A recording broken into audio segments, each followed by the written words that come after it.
कार्यक्रम एक जंग जिंदगी के लिए में आज हमने बात की है हमारे बुंदेलखंड क्षेत्र के दमोह जिले से डॉक्टर प्रेमलता नीलम, जो साहित्य जगत से जुड़ी हैं, अध्यापन क्षेत्र से भी जुड़ी हैं और इनकी कई सारी पुस्तकें भी प्रकाशित हुई हैं और कई सारे बड़े बड़े सम्मान भी प्राप्त किए हैं और हमारे आकाशवाणी छतरपुर से बहुत लंबे समय से जुड़ी हैं। हमने इनके जीवन और साहित्य से जुड़ी बहुत सारी बातें जानने के लिए हमने बातचीत की है डॉक्टर प्रेमलता नीलम से। आइए सुने इनको। कभी सुख कभी दुख की बातें होंगी, गीत गजल दोहे कहानियों की नदियां बहेंगी, मुझे याद करता रहेगा जमाना, मेरी बात मेरी किताबें कहेंगी। ये बात सही भी है आपके लिए डॉक्टर प्रेमलता नीलम जी, क्योंकि आपने जीवन का जो अमूल्य समय है वो आपने साहित्य सृजन में ही लगाया है। बहुत बहुत स्वागत करते हैं हम अपने कार्यक्रम एक जंग जिंदगी के लिए में। जी मैडम जी, सबसे पहले हम आपसे, हमारे सुनने वाले जो श्रोता हैं वो जिज्ञासा रख रहे होंगे कि मैडम जी का हम संक्षिप्त सा जीवन परिचय जान लें। जी सर, सबसे पहले तो मैं आपको सादर नमन करती हूँ, श्रोताओं को प्रणाम करती हूँ जी। और अपनी छतरपुर आकाशवाणी की देन से ही आज तक मैं साहित्य जगत में अपने आप की पहचान बना सकी। जी। जहाँ तक मेरे जीवन परिचय का सवाल है, जी। जलपुर जिले में मेरा जन्म हुआ जी। और पढ़ाई पूर्ण करने के बाद जी। एक ऐसा हादसा हुआ कि एक्सीडेंट के बाद जी। काफी गतिविधियां मेरी एक अवरोध के रूप में आई। जी जी। और उसी दौरान मेरे भाई दमोह में थे जी। उन्होंने मुझे दमोह बुला लिया। जी जी। और भोलेनाथ जी के दरबार में जब मैं दर्शन करने बांदकपुर गई जी। तो एक्सीडेंट के कारण मेरा बैठना नहीं हो पा रहा था। तो भाई ने कहा कि मैं कुर्सी रखवा देता हूँ, तुम बैठकर अभिषेक कर लो। जी। मैंने मना कर दिया और शिव जी से मैंने प्रार्थना की कि हे प्रभु, यदि मुझे बैठने में, चलने में, खड़े होने में इतनी तकलीफ देना थी तो मुझे प्राण पखेरु आपने अपने ही पास क्यों नहीं रख लिए। बस ये मेरा कहना था और तर आंसू का बहना था। और तीसरे दिन अपने आप ही भाई के पास एक संदेश आता है, तो उन्होंने कहा कि हाँ, मेरी बहन डबल एमए है और बीएड है और उसको नौकरी की भी आवश्यकता है। तो इस तरह से उसी बांदकपुर में शिव की कृपा से मेरी तदर्थ नियुक्ति हुई। जी। फिर वहीं से मैं अपर डिवीजन टीचर में पुनः दमोह शासकीय जेपी कन्याशाला आई। जी। और शासकीय जेपी कन्याशाला से ही मैं व्याख्याता हिंदी की हुई। जी। और फिर लगातार यह क्रम चालू रहा। जी। और अभी 2011 में मैं ज्यों ही प्राचार्य पद पर प्रमोशन में पहुंची जी। तो वह गतिविधियां आज तक बरकरार हैं। और रहा सवाल सहयोग का, जी। तो मुझे मेरे परिवार ने बहुत सहयोग दिया। जी। और जितने भी प्रोत्साहन प्रेरणाएं मिली तो हमारे समाज से, हमारे देश से, हमारे परिवार से, तभी मैं अपने गीत गजल, दोहा, मक्तक और घनाक्षरी जैसे विधा में आगे बढ़ सकी। और यही मेरा पूर्ण जीवन का लक्ष्य है कि माँ सरस्वती ने मुझे ऐसा वरदान दिया, उनकी ही कृपा से मैं निरंतर कलम को आगे बढ़ाती रही और अभिव्यक्ति प्रस्तुत करती रही। जी जी। मैडम जी, हम यहाँ एक छोटा सा सवाल आपसे पूछना चाहेंगे कि जो साहित्य की तरफ आपका रुझान है, जो आपने बात कही कि एक एक्सीडेंट के बाद मेरा रुझान साहित्य की तरफ भी हुआ, तो आपने जो लेखन का काम है वो जब आप व्याख्याता के पद पर आए तो आपको हिंदी विषय में आपको व्याख्याता के पद पर मिला, तो हिंदी विषय पढ़ाने के साथ साथ आपका रुझान इस तरफ लेखन की तरफ गया या पहले से ही आपको ये रुचि आ गई थी कि हमें लिखना है? ये रुचि मेरी पहले से ही सर थी। मैं बाल्यकाल से कविता के क्षेत्र में थी। बाल रंग प्रतियोगिताएं हुआ करती थी जी। तो उस समय हमारे शिक्षक ने हमसे कहा था उस जमाने में कि तुम्हें एक कविता बोलना है बाल रंग पर। तो उस समय कैसे बोला जाए, कैसे क्या लिखा जाए, तो वहाँ पर टीचर से पूरा सा उसका एक प्रकार से विवरण बता देते थे। उन्होंने परिचय दिया कि ऐसी कविता लिखें। तो उस समय वाकई में पहली कविता जो मेरी लिखी गई थी वो मैंने बाल रंग पर लिखी थी। उसमें यही था कि मैं आकाश पर उड़ना चाह रही हूँ, मुझे नदी की तरह बहने दो, मुझे फूल की तरह खिल जाने दो, माँ मुझे रोको मत। ये मेरी वो पंक्तियां हैं कि जब मैंने पहली बार लिखकर और अपने टीचर को दी थी और टीचर ने इस तरह निरंतर आगे, जब तक मैं 8th क्लास में उनके पास रही, वो मुझसे कुछ न कुछ कहते रहे, लिखवाते रहे, हम लिखते रहे। फिर हायर सेकेंडरी में भी यही हुआ। वहाँ पर मुझे उन्होंने सुना कि ये बहुत अच्छे स्वर है इसका, तुम्हें सरस्वती वंदना जो शाला में सामूहिक होती है प्रार्थना, तो सरस्वती वंदना हम यही करती थी वहाँ पर। और वहाँ पर किसी प्रकार के फंक्शन होते थे तो प्रिंसिपल सबसे पहले कहते थे कि नीलम को बोलो कि वो स्वागत गीत तैयार कर दे। तो ऐसे स्वागत गीत लिखना तैयार हुआ, ऐसे सरस्वती वंदना लिखना तैयार हुआ। कॉलेज में भी यही स्तर था। और फिर जैसे ही मैं सर्विस में आई थी जी, तो वह जो मेरे रूम की जो टेबल है वह मेरे लिए वरदान सिद्ध बराबर हुई। जी जी जी। और खाली पीरियड में वहाँ से लिखना और फिर उसको घर आके पूरा करना। और अधिकांश मेरा लेखन कार्य रात में 10 बजे के बाद भी तब भी हुआ है और आज भी होता है। तो हमारी सर्विस काल में ही हमको इन पुस्तकों की जो गिनती है आपको मैं बता दूं कि 9 पुस्तकें मेरी प्रकाशित हैं। इनमें से 2 पुस्तकें बाल साहित्य पर हैं और 3 पुस्तकें गीत गजल पर हैं और 4 पुस्तकें मेरी बुंदेली में हैं। हिंदी बुंदेली का लगातार एक गहन अध्ययन मैंने किया और कविताओं में उनको ढाला। यही मेरा प्रमुख उद्देश्य था। और 10वीं पुस्तक आज भी हमारी प्रेस में है, वो आप सबके आशीर्वाद से शीघ्र ही आ जाएगी जब हम कोरोना को पार कर जाएंगे। मैडम जी, आपने बताया कि जो लेखन का काम है वो एक तरह से सरस्वती के प्रेरणा है आपको। इसके अलावा आपको पारिवारिक और समाज का भी पूरा सहयोग मिला। हम जानना चाहेंगे कि ऐसे कोई व्यक्ति जो आपके प्रेरणा स्रोत रहे हों इस लेखन कार्य में। प्रेरणा स्वरूप सबसे पहले तो मेरी माँ है जी, जो सचमुच में वो बहुत अच्छी लोकगीत गाती थी। अच्छा सर। और उनके लोकगीतों के आधार पर ही मैंने PhD की है। जब मुझे विषय दिया गया कि बुंदेलखंड का कौन सा ऐसा पहलू है और जिसको तुम ले सकती हो मेरे गाइड टीचर ने, जी, तो मैंने कहा कि जो भी आप कहें। तो उन्होंने जैसे कहा है कि बुंदेली लोकगीतों पे आप लिख सकेंगे क्या? जी। तो मैंने माँ से पूछा, माँ बोली कि हाँ तुम लिख जाइए, हम तो बोल लगे हैं। अच्छा। तो माँ के मार्गदर्शन में ही मेरी PhD कंप्लीट हुई। और दूसरा कि मेरे जो बड़े भाई थे वो बहुत अच्छे गायक आज भी हैं। तो सबसे पहले मैं उस समय कक्षा 9वीं में थी जब उन्होंने एक संस्था बनाई थी रविंद्र भारती करके। जी। तो उनको एक जैसे कि समूह में डुएट में गाना गाते हैं ऐसा उनको चाहिए था। तो मैं तो अपनी पढ़ाई कर रही थी तो हमसे बोले कि तुमको है ना ये लाइन बोल देना है। तो मैंने कहा नहीं, मैं फिल्मी गाना नहीं गा सकती हूँ। मुझे गाना है केवल ये बोलना है कि पूर्वा सुहानी आई रे पूर्वा। तो ये भी मुझे आज तक याद है कि मेरे बड़े भाई ने ही मेरे स्वर को और आगे बढ़ाया। तो इसमें सबसे पहला योगदान जो जाता है मेरी माँ का और मेरे भाई का। जो माँ जाते समय भी मुझसे ये कह के गई कि बेटा अपने ऊपर ध्यान रखना और कविता को कभी नहीं छोड़ना क्योंकि कविता ही तुम्हारी सहारा है। जी, बहुत अच्छी बात है। मैडम जी, आपने काफी सारा लेखन कार्य किया है और काफी पुस्तकें भी आपकी प्रकाशित हुई हैं और होने वाली हैं। तो हम जानना चाहेंगे कि इनमें जो लेखन की विषय वस्तु है, जो आपके साहित्य सृजन की मुख्य विषय वस्तु है, वो क्या रही है? साहित्य सृजन हर पहलू पर हुआ है, ऐसा कोई पहलू नहीं जो छूट गया हो। जी। गीत में काव्यात्मक तरीके से जितना प्रस्तुत कर पाई, गजल में जितना रख पाई, और अखिल भारतीय कवि सम्मेलन में मेरा जाना आज भी है। तो जो श्रोता को पसंद है वह अपने साहित्य में मैंने ढाला है और हिंदी और बुंदेली को बराबर मैंने अपने गीतों में दिया है। जी जी, हिंदी और बुंदेली की आपने सभी विधाओं को छूने की कोशिश की है अपने साहित्य में। जी जी। आपने लेखन तो बहुत किया लेकिन कई बार ऐसा मौका लगा होगा कि लोग आपसे सीखने आए होंगे, कई आपके शिष्य भी होंगे, तो ऐसा कभी मौका लगा है क्या? हाँ, ये बराबर है।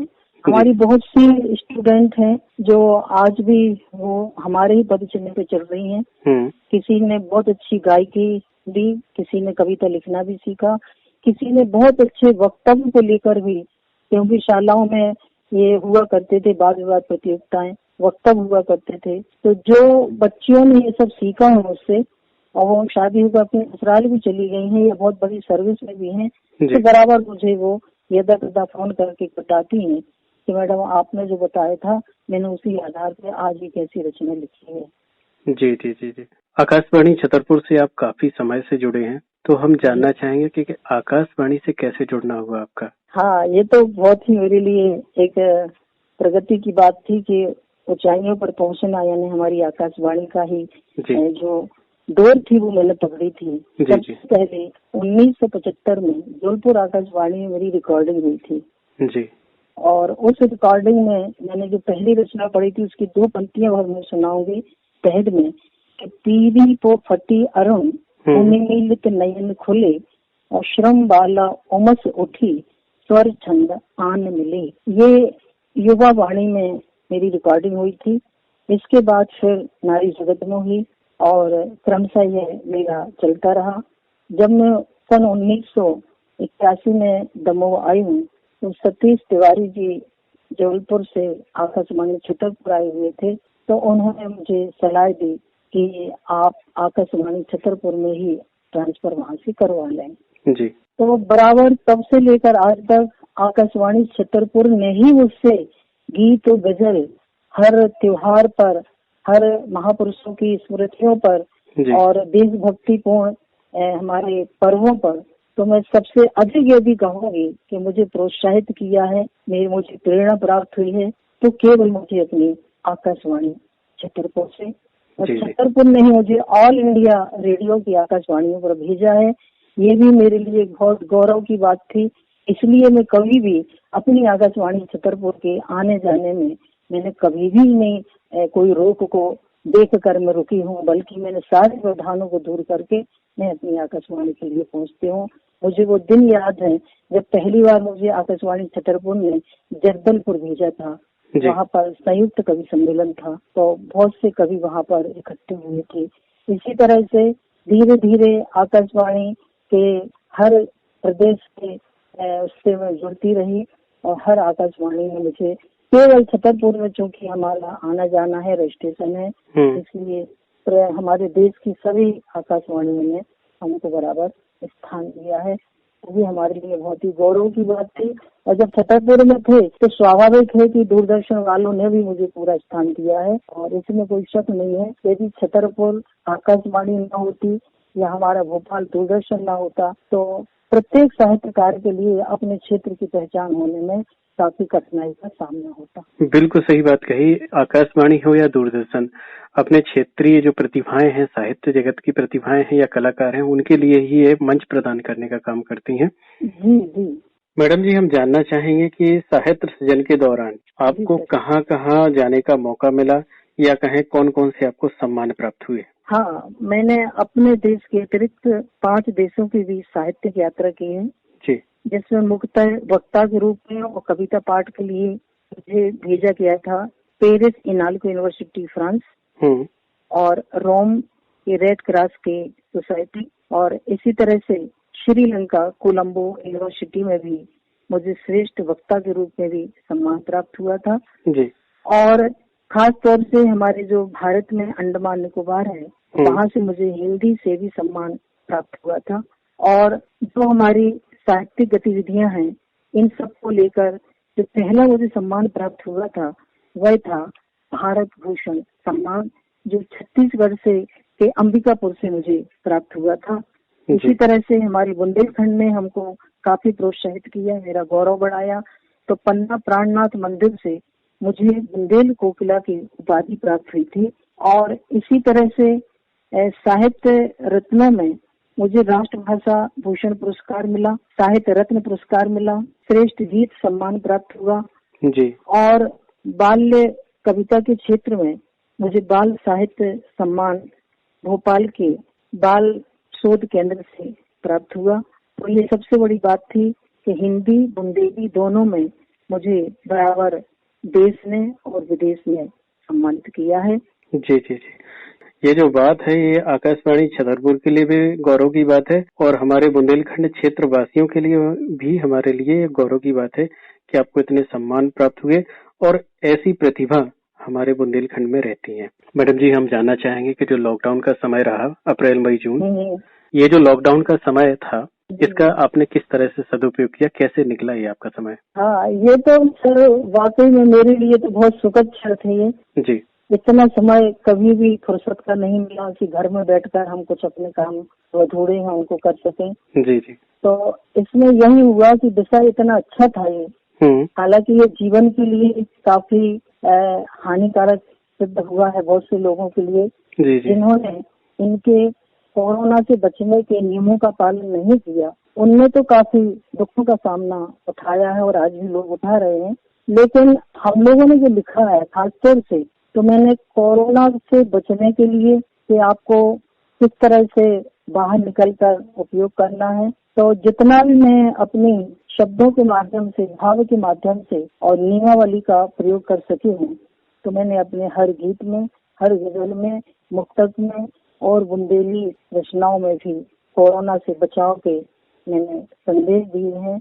और यही मेरा प्रमुख था कि इन 3-4 महीनों में घर परिवार को लेकर अपने जो खुद की अभिरुचियां होती हैं जी, उनकी पूर्ति हुई है। सबसे बड़ा मुझे सौभाग्य मिला है जी, जी, जी। कभी हम अपना घर ठीक से बैठ के नहीं देख पाते थे, कभी हम अपने बाग बगीचे को नहीं ढंग से देख पाते थे। तो इस स्थिति में वाकई में जो गर्मियों में पौधे हमारे खराब हो जाते थे वो नहीं हो पाए, क्योंकि मैंने उनके ऊपर ध्यान दिया है। और कोरोना से बचने के लिए बस लिखना, पढ़ना और गुनगुनाना, यही मेरा मूल समय इसमें निकल पाया है।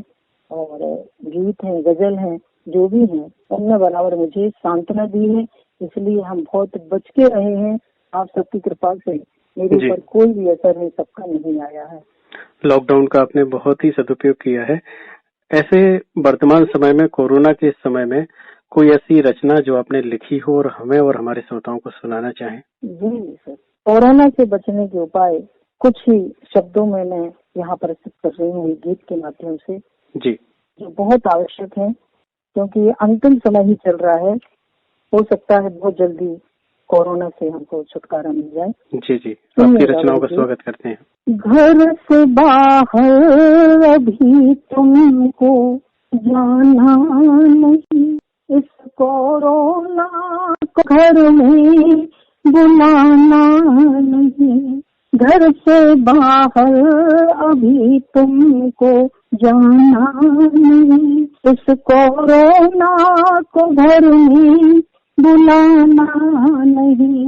बस कुछ ही दिनों की मानो ये बात है, फिर वही मिलना जुलना मुलाकात है। बस कुछ ही दिनों की मानो बात है, फिर वही मिलना जुलना मुलाकात है।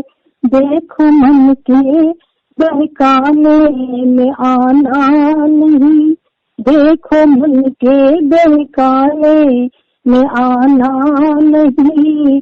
घर से बाहर अभी तुम जाना नहीं। दुखों के बाद आती बसंत बहार है, जंग जीतेंगे कोरोना से इंतजार है। दुखों के बाद आती बसंत बहार है, जंग जीतेंगे कोरोना से इंतजार है। देखो हाथ किसी से मिलाना नहीं, देखो हाथ किसी से मिलाना नहीं। इस कोरोना को घर में बुलाना नहीं। घर से बाहर अभी तुमको जाना नहीं, इस कोरोना को घर में बुलाना नहीं। संतुलित आहार सभी जन लेते रहना, जीवन को सुखमय और स्वस्थ रखना। संतुलित आहार सभी लेते रहना, जीवन को सुखमय और स्वस्थ रखना। देखो किसी को गले से लगाना नहीं, देखो किसी को गले से लगाना नहीं। इस कोरोना को घर में बुलाना नहीं। और इस गीत का आखिरी बंद सुनिएगा। सावन के आते ही यादों की बौछार है, बहती नैनों से नीलम बहती अश्रुधार है। सावन के आते ही यादों की बौछार है, बहती नैनों से नीलम अश्रुधार है। देखो बिना मास्क के कहीं भी तुम जाना नहीं, देखो बिना मास्क के कहीं भी तुम जाना नहीं। मत कोरोना को घर में बुलाना नहीं, घर से बाहर अभी तुमको जाना नहीं। इस कोरोना को घर में बुलाना नहीं। जी जी, बहुत सुंदर वाचन था आपको रचनाओं का, और एक बहुत अच्छा संदेश लिए हुए थे जो समाज को सही दिशा दे सकती हैं इसे कोरोना के समय में। जी जी। देखिए मैडम जी, आपने तो अपनी कविताएं सुना ली, और हम चाहेंगे कि आप लेखन के साथ साथ संगीत से भी जुड़े हैं, संगीत में भी आपकी शिक्षा है, तो आकाशवाणी छतरपुर के माध्यम से कोई एक गीत जो आप सुनना चाहें ऐसे समय में। जी सर, ये तो बहुत बड़ी बात है कि संगीत की मैं प्रेमी हूँ। मैंने संगीत प्रभाकर किया है इलाहाबाद विश्वविद्यालय से जी, और मैंने नीलम संगीत साधना केंद्र भी खोला है जिसमें लगातार कक्षाएं लगती हैं। तो संगीत ही मुख्यतः मेरी गीत, मेरी गजल, मेरी रचनाओं को जो स्वर देने वाली हैं वह वहीं से मुझे प्राप्त हुआ है, और संगीत ही मेरी लय है, ताल है, स्वर है जी। इसलिए फिल्मी दुनिया से भी मुझे वही गीत पसंद आते हैं तो जिनमें शब्द, भाव और स्वर, लय, ताल का बराबर तालमेल होता है। तो मैं आपसे निवेदन करूंगी कि मेरे लिए फूल तुम्हें भेजा है खत में, फूल नहीं मेरा दिल है, इस गीत को सुनने दिया जाए। जी जी, सुनिएगा अपनी पसंद।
हम एक जंग जिंदगी से जुड़ने के लिए आपका बहुत बहुत धन्यवाद।